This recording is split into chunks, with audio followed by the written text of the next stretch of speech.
Bom dia, povo abençoado de Jesus. Vamos para mais um estudo então, né? Livro do profeta Isaías, capítulo 58 ao capítulo 60. A Bíblia existem festas, e uma dessas festas que Deus instituiu no livro de Levítico está o Yom Kippur, ou o dia da expiação. Era um dia que todo o povo de Israel deveria fazer jejum por 24 horas. E aquele jejum era para arrependimento, para que eles pudessem pedir perdão pelos seus pecados. E agora em Isaías 58, você está vendo esse dia, o dia da expiação. E Deus está falando que eles estão jejuando, mas não é para ele. Estão jejuando pensando no seu próprio interesse e exigindo que se faça todo o trabalho. Então o profeta é levantado como voz de trombeta para alertar o povo que aquele jejum não é o jejum que Deus quer. E qual seria o jejum que Deus quer? Isaías 58 é um capítulo de leitura obrigatória para você. Não adianta eu jejuar com ódio no coração, não adianta eu jejuar se eu não amo pessoas, não adianta eu jejuar pensando somente nos meus próprios interesses. Mas aí em Isaías 58 fala que o jejum que Deus quer é que nós soltemos as ligaduras da impiedade, desfaçamos o jugo da servidão. Se a gente vê o nosso semelhante nu, que nós possamos cobri-lo, que reparta o nosso pão com o faminto, e não abandones o necessitado, a viúva, o órfão. Esse é o jejum que Deus quer. A igreja, ela tem um chamado sacerdotal, santo, e ela tem um chamado de ser bênção. Muitos querem a bênção, mas Deus quer que a gente seja a bênção. Isaías 58, você está vendo que se você for bênção, a bênção de Deus vai te perseguir. Fala que a tua cura brotará. A tua escuridão será como o meio-dia, o Senhor irá na tua frente e na tua retaguarda. E os teus filhos serão chamados reparador de brecha. Olha a quantidade de promessa. Quando você entende que ser a bênção é igual a ter a bênção. Não ter a bênção, mas ser a bênção. Então, Isaías 58 é um resumo do que é religião. Em Tiago 1,27 diz que a religião pura e sem mácula para com Deus e Pai é essa: amparar os órfãos e as viúvas nas suas tribulações e a si mesmo manter-se incontaminado do mundo. E é interessante que em Zacarias capítulo 8 fala qual é o nosso trabalho. O nosso trabalho é amparar, o nosso trabalho é cuidar. E nós exigimos que Deus faça esse trabalho, que é o nosso trabalho. Deus não vai fazer o meu trabalho e o seu trabalho.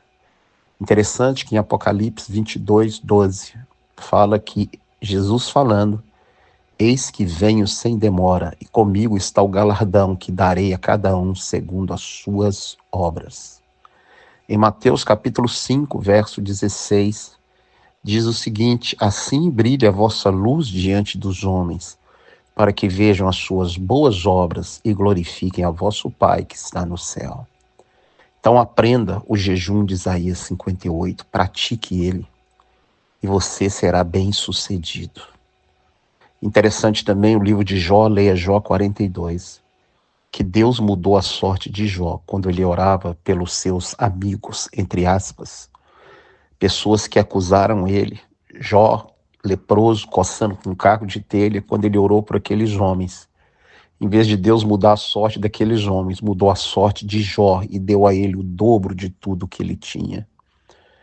Temos que aprender a amar os nossos inimigos, abençoar quem nos persegue. E temos que aprender que ser cristão é ser servo. Servo de Deus, servo de Cristo e servo do nosso próximo. E agora no capítulo 60, verso 1, ele fala que o braço do Senhor, a mão não está encolhida para que ele não possa abençoar, não possa salvar, mas que os nossos pecados fazem separação. O pecado separa o homem de Deus. E o único que liga o homem a Deus é Jesus. Em 1 João capítulo 1, diz que se confessarmos os nossos pecados, ele é fiel e justo para nos perdoar e nos purificar de toda injustiça. Se você pratica pecado, abandone o pecado, peça perdão, e você será reconectado com Deus. Lembrando que Deus sonda mente e coração. Quando eu falo que eu quero largar, abandonar, eu devo largar e abandonar, porque o braço dele não está encolhido. Aí está falando e nem os ouvidos dele tampados. Você pode orar a Deus hoje. Peça perdão pelos seus pecados. Jesus é o único e vivo caminho. Confesse e abandone e você receberá remissão. E Ele pode, se quiser, te abençoar hoje, mudar a sua história hoje. E Ele falando para o povo de Israel, parece que Ele está falando para a igreja hoje, que eles confiam naquilo que é nulo, naquilo que não é nada. E que os pecados, a prática desses pecados, faz com que Deus não ouça aquela oração. É interessante em 1 Pedro 3,7, que diz que se o marido brigar com a esposa, enquanto não pediu perdão, a oração não passa do teto. O diabo sabe disso. Então nós devemos conhecer as Escrituras e praticar aquilo que está escrito, porque Deus quer ouvir o seu clamor hoje. Deus quer te abençoar hoje. Então aí ele está falando para o povo de Israel, não há quem pratique a justiça, não há gente boa, não há mais. Só há pessoas praticando iniquidade, o pecado, e quer que eu escute a voz dele e abençoe essa pessoa. Fala que eles concebem o mal e dão à luz a iniquidade. Iniquidade é prática de pecado. Está falando que seus pés se apressam para fazer o que é mal, seus caminhos são caminhos de iniquidade. Ele fala, por isso está longe de vocês a justiça. A justiça não te alcança, nem a bênção do Senhor te alcança, porque eles não arrependem dos seus pecados e continuam praticando iniquidade. E no verso 12 está falando que eles sabem que estão praticando pecado e continuam praticando pecado. Hoje nós estamos vendo uma igreja que pratica pecado, que banalizou o pecado, que coloca o pecado como normal, do qual uma dupla de demônios, o nada veio, o que tem entrou nela. E essa igreja está mais morta do que tudo, porque eles se apressam a praticar a iniquidade. A iniquidade vestida de gospel, vestida de liberalidade, crentes voltando a beber, crentes voltando às práticas mundanas. Olha o verso 13, o que eles estão fazendo? Prevaricando, mentindo, falando palavras de falsidade. Parece uma visão de 2025, as igrejas pretas, ocas, transformaram os púlpitos em palcos e os crentes em mendigos espirituais. O povo chamado para ser forte, soldado, guerreiro, para destruir as trevas, está agora em trevas. O povo de Israel, chamado para ser uma nação sacerdotal e santa. Aí no capítulo 59, Isaías diz que eles estão em trevas.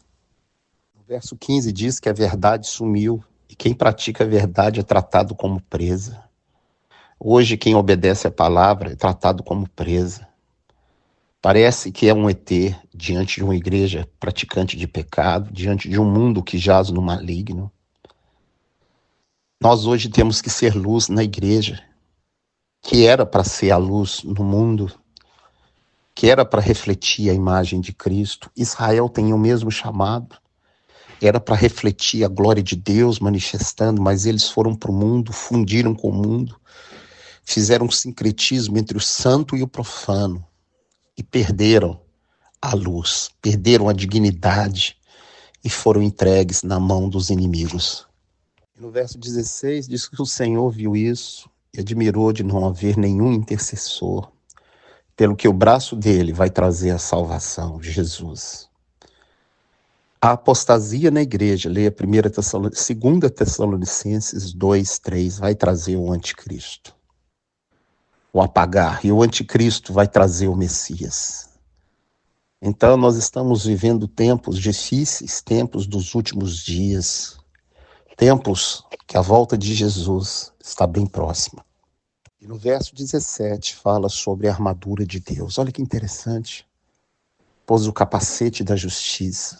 Você leia Efésios capítulo 6, verso 12 em diante, você vai ver, que a nossa luta não é contra carne nem sangue. Deus nos deu uma armadura, vestimentas, o capacete da salvação.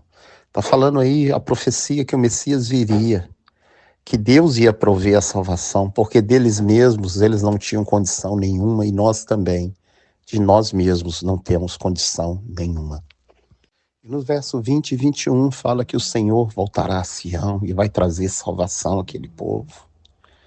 E no verso 21 fala da restauração do povo judeu, quando Deus colocar neles o Espírito e as palavras na boca deles. Leia Romanos capítulo 11, verso 26 a 28, você vai ver a salvação deles, a restauração daquele povo. A igreja será arrebatada e reinará no céu, e Deus, Jesus, descerá, colocará os seus pés no Monte das Oliveiras, leia Zacarias 14:4, Atos 1, 11 e 12, e vai trazer salvação para aquele povo. Isaías 60 fala da Nova Jerusalém, que ela vai ser luz para as nações, e nela não haverá mais noite. E aquele lugar não precisa mais do sol, porque Deus é o sol e o Cordeiro é a lâmpada. Então, Isaías 60, fala o que está escrito em Apocalipse 21. Leia Isaías 60 e leia Apocalipse 21. Tudo que está no Apocalipse é tirado do Antigo Testamento. Olha que coisa. Quando a gente vê as profecias de Isaías escritas, possivelmente no ano 90 depois de Cristo, algo que ele escreveu no ano 740 antes de Cristo. No verso 3 diz que as nações andarão mediante a luz daquele lugar. Nesse lugar jamais haverá violência. Olha o verso 19. Nem precisam da luz do sol nem do dia. Todo o povo será justo sobre a terra e a paz do Senhor reinará na terra. Que Deus te abençoe e te guarde, te dê um dia abençoado, te livre de todo mal. Em nome de Jesus, um grande abraço.